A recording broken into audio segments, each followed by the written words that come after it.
Baru-baru ini pasukan Hamas kembali meluncurkan serangan balasan di wilayah selatan kota Gaza.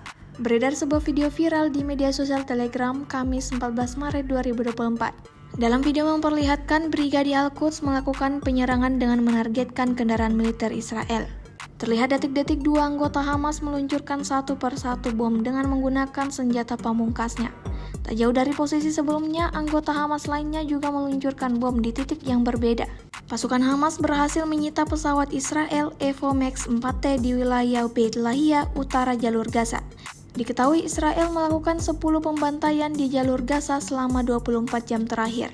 Dikonfirmasi oleh Kementerian Kesehatan Gaza, penyerangan ini menyebabkan 88 orang meninggal dan 135 orang lainnya luka-luka.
Download Tribun X sekarang, menghadirkan lokal menjadi Indonesia.